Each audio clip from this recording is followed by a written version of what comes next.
Hey there, this is Gerald with Cigar Stream. Now, if you've been keeping up with this channel lately, you probably noticed I've gone through quite a few of the Cigars Daily exclusive sticks, and it's pretty obvious I bought a sampler package from them. Now, today I'm on the last cigar from that sample, and it's called the Box Press Rebellion. And like the Liga Zebra and the Liga Muerte, this cigar also does not contain a band, but what it does contain is this cool band-like sticker that seals the cellophane.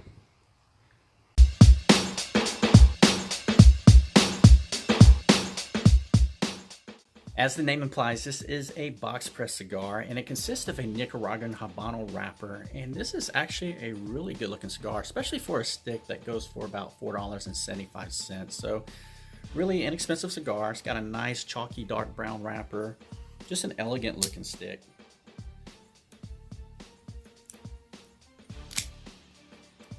All right, let's get this guy lit, see what it tastes like.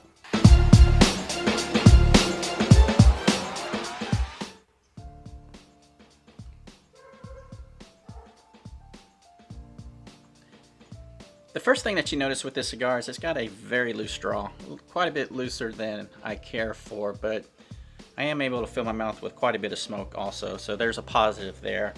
Now the flavors that are presented are a strong tobacco. There's definitely a peppery bite to it, a little bit of a spice, and some other flavors I haven't been able to quite figure out yet. So definitely got a very bold start, but not a bad start. So I'll keep working on this, and I'll come back here with an update here as it warms up a little bit.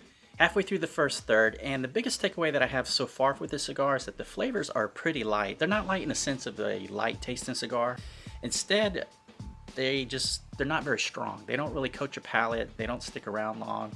They're a little bit hard to detect. Now, what I do believe I am picking up in this cigar is a lot of leather. There's a little bit of a sweetness too when you're drawing on it, but the retrohale, there's mainly just spice. Now that spice does have a peppery bite, but it doesn't taste like pepper. It just has a little bit of a sting to it. It's mainly just leather and spice that I'm detecting at this stage in the stick. But I'll keep working on it. I'll come back here with an update at the end of the first third to see if anything changes. Really no changes since the last update, other than the fact that there's like this very minor woodsiness that's starting to get interjected into the smoke. But for the most part, it's just leather and spice, especially in that retrohale. However, that spice has died down a little bit. It doesn't have that bite that it had earlier on. It's still there, it's just not as noticeable. Now, if you look at the construction of this cigar, as wonky as that burn looks, it's actually started to correct itself. It was much worse off a few minutes ago, and it started to improve. So I'm going to let that roll, and we'll see if it continues to correct itself or if I'll need to touch it up. Okay, as expected, there really were no changes in the second third other than the retrohale. That retrohale towards the end of the second third kind of had a harsh taste to it.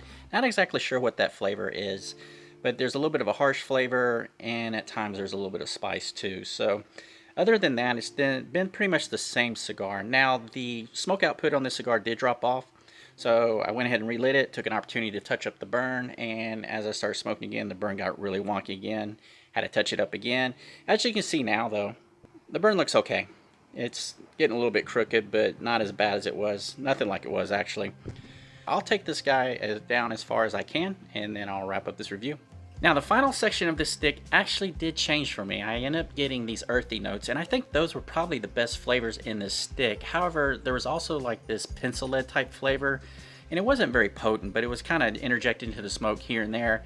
And that's a flavor I've tasted in other cigars before, and just not one I really care much for at all. But it's not one I'll run out and smoke again, but it was an okay tasting cigar. It was just a little bit too light, and the draw was a little bit too loose for my liking.